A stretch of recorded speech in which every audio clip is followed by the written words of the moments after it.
Tresna Aida Pisanisa. Saya salah satu mahasiswa dari Fakultas Ilmu Komputer di jurusan komputer.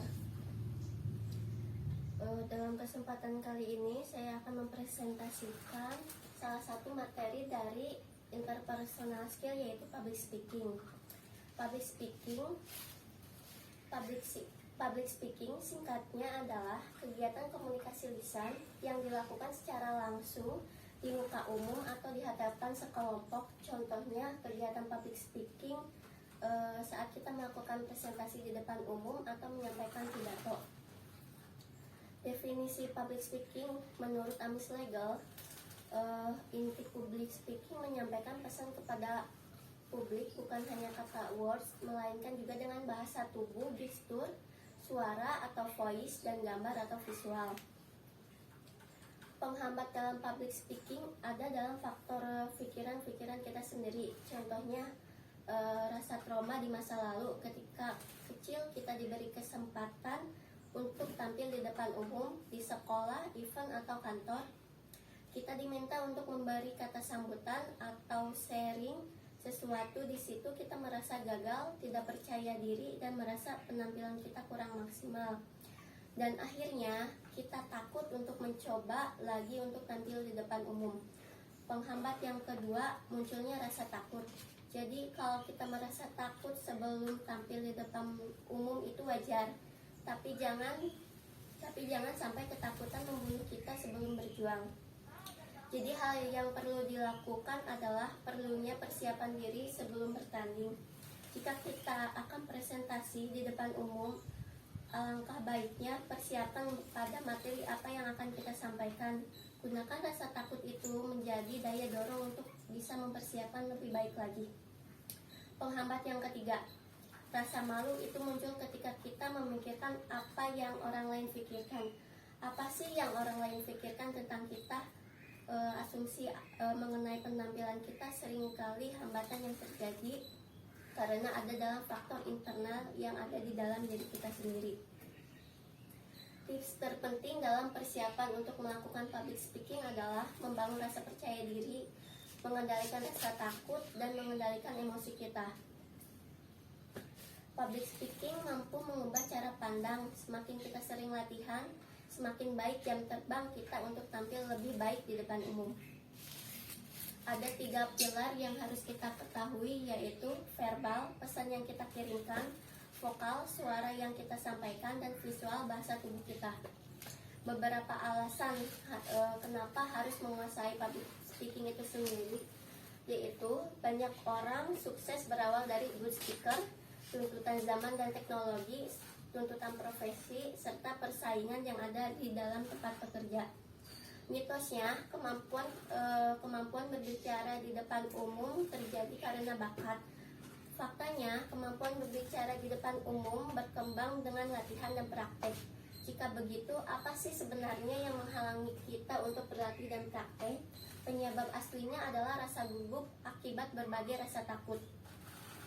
Langkah sebelum presentasi, pastikan alat bantu bisa terpakai dengan baik, mikrofon dipastikan dengan baik, lembar peraga juga baik, alat petunjuk dalam keadaan baik, pengaturan tempat duduk dalam keadaan baik.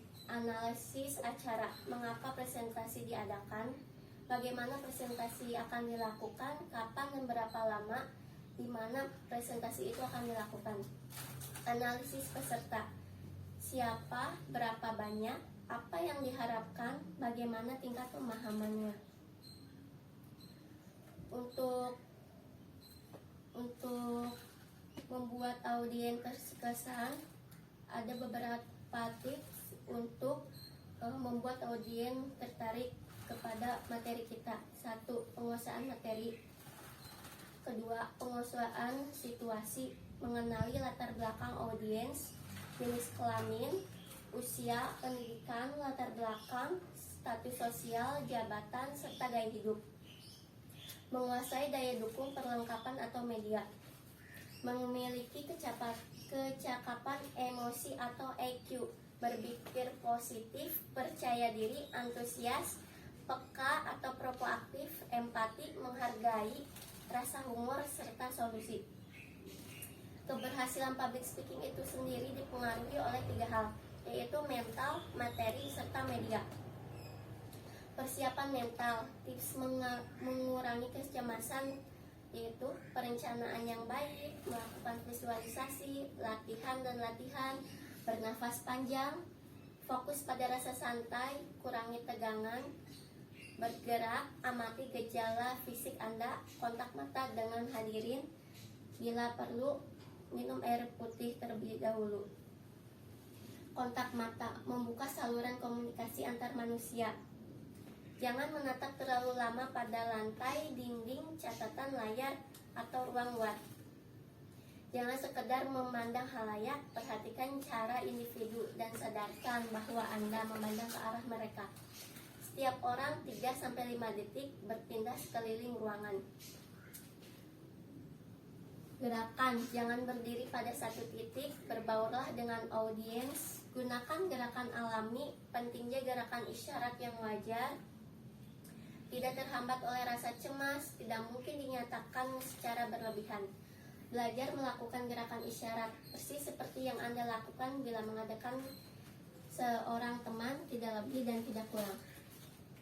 Untuk mengatasi rasa gugup, pastikan Anda menguasai bahan, pastikan Anda makan dan istirahat yang cukup, atur pernafasan dan teknis relaksasi. Lakukan latihan, hafalkan urutan poin pembicaraan, latihan eye contact dan tersenyum.